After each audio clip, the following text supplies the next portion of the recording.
எங்கள் உயர்மையான திராவிட முன்னேற்ற சீரிய சபை நூல்பட்சமான படைப்பகம் என்ற நற்பெயரில்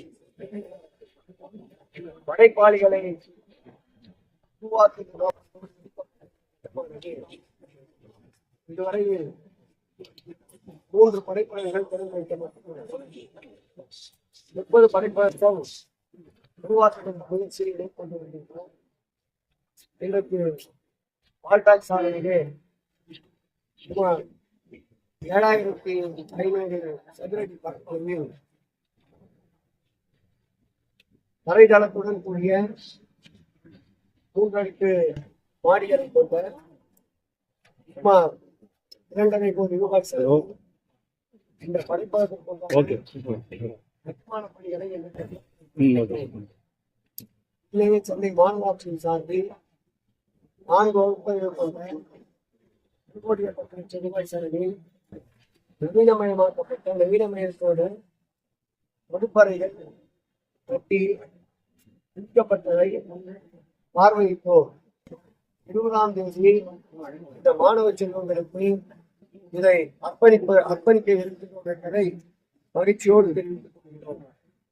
அதேபோல் குளத்தூர் தொகுதியிலே உண்மையில் தமிழக முதல்வரால் திறந்து வைக்கப்பட்ட படிப்பகம், நூலகம், இதேபோல் IAS, IPS போன்ற தேர்ச்சியர்களுக்கான பயிற்சி வகுப்புகளை திறந்து வைத்தோம். இளைஞர்கள் பெருத்த வரவேற்போடு ஒரு நாளைக்கு குறைந்தபட்சம் பயிற்சி வகுப்பில் 110 படிப்பகத்தில் 200க்கும் மேற்பட்ட மாணவ செல்வங்கள், நூலகத்தில் ஒரு நாளைக்கு 150 பேர் வந்து செய்கிறார்கள். இப்படி மக்களுடைய வரவேற்பையும் தமிழக முதல்வருடைய கொள்கையான படி நம்மிடம் இருந்து திருட முடியாத ஒரே சொத்து படிப்பு என்றார். இந்த வகையிலே படைப்பகம் மாநகராட்சியின் பட்டியல் என்றாலே பெருமையின் மூலமாக பார்த்துக் இந்த வகையில் கல்விக்கு முக்கியத்துவம் தருகின்ற ஒரு அரசு அது தமிழகம் என்ற பெருமையோடு வீடு நடைபெற்றது. நேற்றைய தினத்துல பொன்முறையில பேசுற எடப்பாடி பழனிசாமி 210 தொகுதிகள்ல நாங்க வெற்றி பெறுவோம்.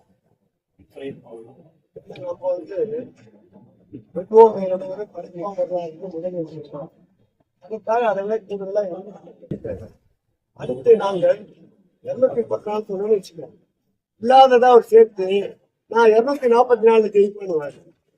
இதுதான் அவரோட கொள்கை. ஏட்டிக்கு போட்டியா பேசுறதுதான் இன்றைய கள வரலாறு.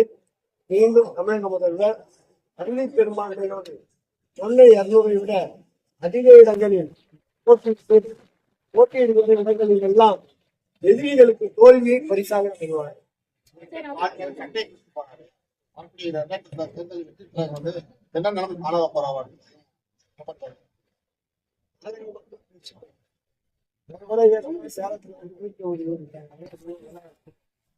நாகரிகத்தோடு அரசியல் அவருடைய பேச்சிலே தெரிகிறது. அவர் வெறுப்பின் விஷயத்திலும் இயக்கம் கரையான் போல் கறந்து கொண்டே இருக்கிறது.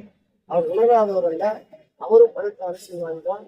இந்த வெறுப்பினுடைய உச்சம் தான் இது போன்ற சாதனைகள் மட்டும் பேச்சு.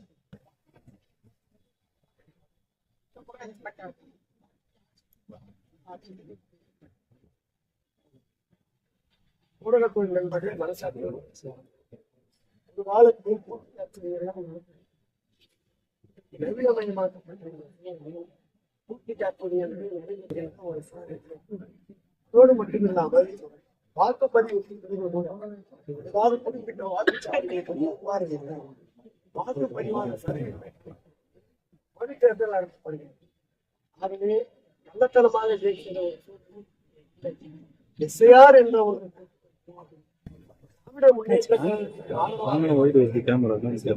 வாக்குகளை சூறையாடுகிற கூடாது என்பதற்காக திராவிட முன்னேற்ற கழகம் என்பது எந்த அரசியல் இயக்கமும் களத்திலே இல்லை.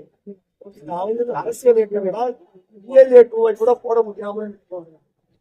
ஆனால் திராவிட முன்னேற்ற கழகம் ELA-2 போட்டதற்கு TLC என்று ஒவ்வொரு பூத்திற்கும் 10 களத்திலே நின்று கொண்டிருக்கிறோம். ஆகவே களத்திலே வந்து களமாட முடியாதவர்கள் இது போன்ற பொய்யான குற்றச்சாட்டுகளை அவதூறுகளை கயற்றிக் கொண்டிருக்கிறார்கள். அதை பற்றி நாங்கள் செய்ய மட்டும் எங்கள் பணி மக்கள் பணி